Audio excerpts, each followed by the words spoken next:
Good evening and welcome to the third edition of the Crux, coming to you live from Channel Television Studios in Abuja, Nigeria. I am Kadria Ahmed.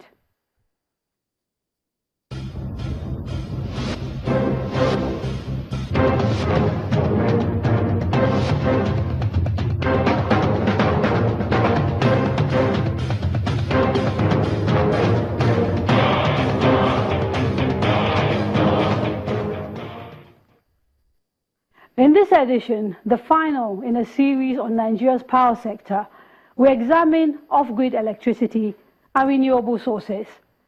This week, according to the Transmission Company of Nigeria, the power available to the whole country stands at 2,662 megawatts. Experts say a lack of electricity is one of the biggest barriers to development and prosperity and traps millions of people in extreme poverty. The Energy Commission of Nigeria says the country will need almost 200,000 megawatts by 2030 if it is to develop and grow. So, where will this electricity come from in the short term to meet our immediate needs and in the long term for growth and development? This short video on off-grid power and renewables may help shed some light ahead of the conversation we're going to have. What is off-grid power? Put simply, it is power that doesn't come from the national grid.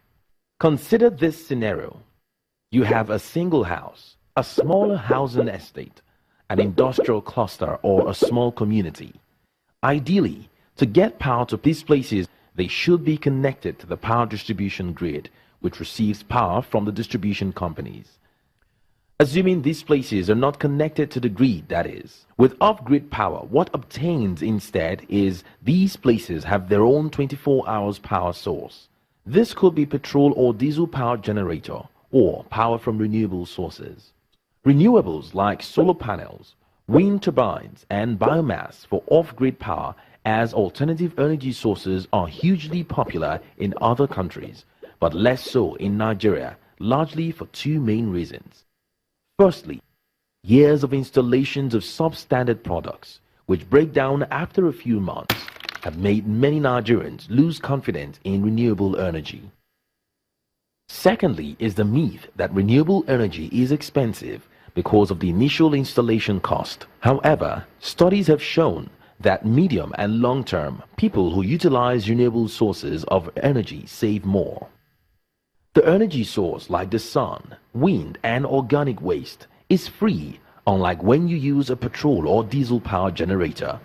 These costs are in addition to running costs of maintenance of generators.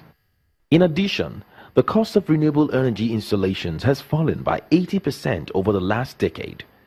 Nigeria has huge potential for renewable energy with over 8 hours of sunshine every day all year round, abundant wind, especially in the coastal areas, and numerous sources of organic materials from food and agri waste.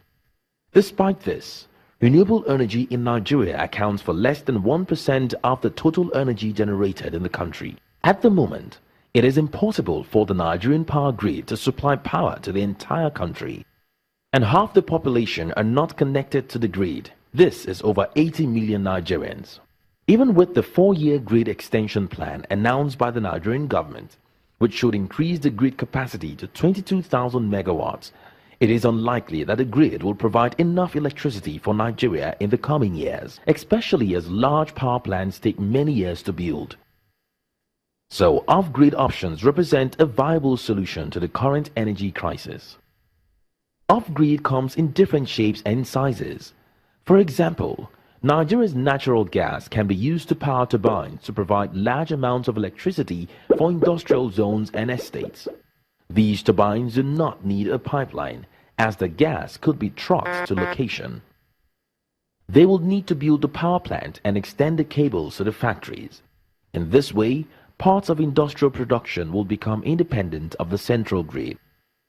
Small businesses like tailors, barbers, cyber cafes, market stalls could be paying a monthly amount for the installation of solar panels on their roofs until they own it. After paying off the solar company within 2 or 3 years, their electricity cost will be almost zero. Let that sink in for a minute. Imagine powering your business at little or no cost. Small communities or estates can have their own mini-grid, which can be powered by solar, biomass, but also by gas. Off-grid installations could provide power for agricultural processing even in remote places, where farmers could then produce dried tomatoes, plantain chips, cassava flour, palm oil, and so on. Solar-powered fridges are keeping milk products fresh wherever the cows are grazing, much to the benefit of dairy companies. The possibilities of what can be achieved with off-grid power are endless.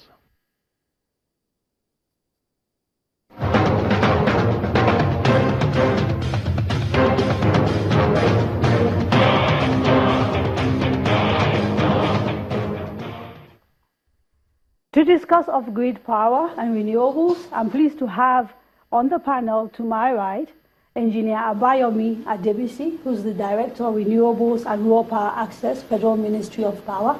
Thank you, sir, for coming on the Crux. Thank you very much. Sitting next to him is Mr. Eze Onyekwere, who is the Lead Director, Center for Social Justice. Thank you, sir, for coming on the program. My pleasure. And to my far right is Otumba Abila-Odunuwo, who is the President of the Alternative Power Suppliers Association. Sir, thank you for joining us. Thank you. And last but certainly not the least is Mr. Segun Adajo, President of the Renewable Energy Association of Nigeria. Mr. Onyekwere, I want to start, if I may, with you. The video we just watched made a very strong case for off-grid power and suggested that perhaps that is where the solution lies to the problems of electricity shortages that Nigeria faces. Is that, in your view, accurate?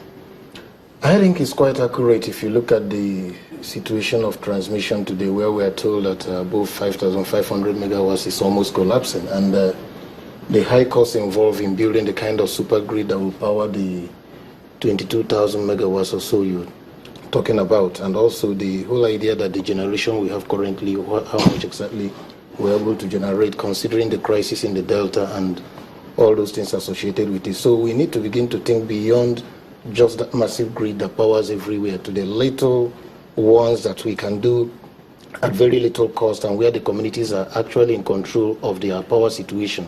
So I think that is the way forward, instead of thinking very big, which we don't have the resources to do as at now. And then that's where the private sector comes in. That's where also communities come in to be able to take charge of their power situation.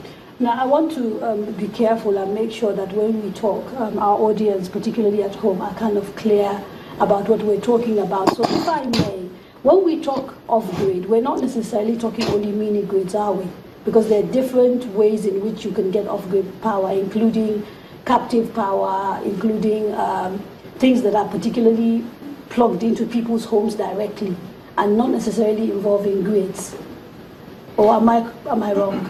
No. What I'm saying is that instead of waiting for the big grids, the type we have now that should get to everywhere, which will take quite a lot of time and needs a lot of resources, and beyond the resources, you have all kinds of challenges involved in community relationships, like the crisis we have in the Delta relating to the gas and all the challenges, that we can begin to think of, even if it is independent mini-grids, where communities can generate their own electricity that will serve them within that environment, and so that they can take control, not waiting for any external body to say the big distribution companies to give them electricity. And also, if you look at the distribution companies as they stand today, they don't even have the resources.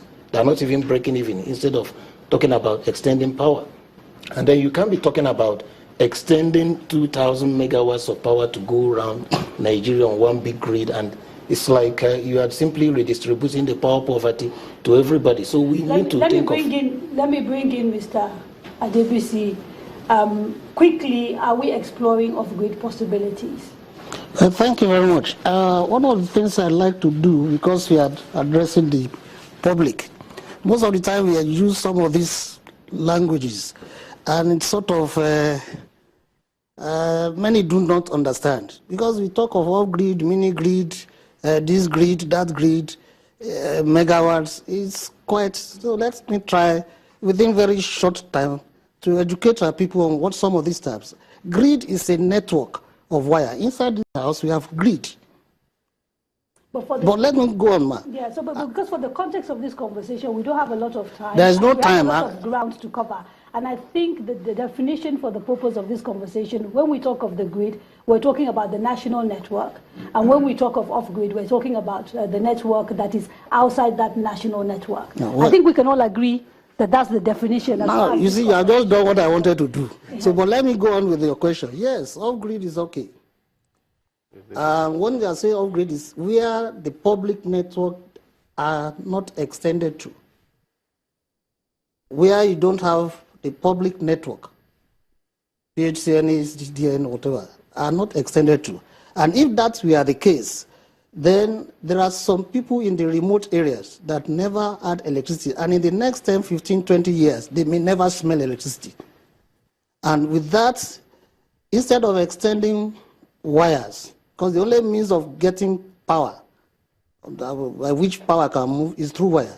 We can go there and build some networks, or that, like the solar panel that we all know, put on their roof, and they will be able to get some points of light. But again, let's remember that every village in Nigeria is a hometown to somebody. So most of the time you see people going with a panel that's something that you can just fire 2 electric bulbs. In the next day, the son of that man in the town will come with a television set. So you have not given them electricity. Okay, however, let me bring in Otumba very, very quickly. Otumba, you are involved in trying to supply off-grid power across Nigeria. Tell us, what is it exactly that you are trying to achieve, and why do you think that this is the solution to the perennial electricity shortage that Nigeria faces? Thank you, Kadure. We, the Alternative Association of Alternative Power Suppliers in Nigeria, have a radical view. I've heard Engineer Debussy talk about communities that are rural. From our perspective, the mini-grid policy empowers small businesses to go into unserved or underserved areas to generate distributed energy. Be that, so from our what we want to try and achieve is to mobilize 10,000 Nigerians to focus on generating 1 megawatt across Nigeria, across the 774 local governments of Nigeria, using hybrid systems. Yes, renewables are fantastic, but we also know that they can't deliver 24/7 power without storage or some form of hybridizing the solution. 10,000 megawatts for people who are on 2,662 sounds really great. So I want to hear a little bit more about, when you say, you make it sound so easy, what exactly would you do to generate 10,000 megawatts?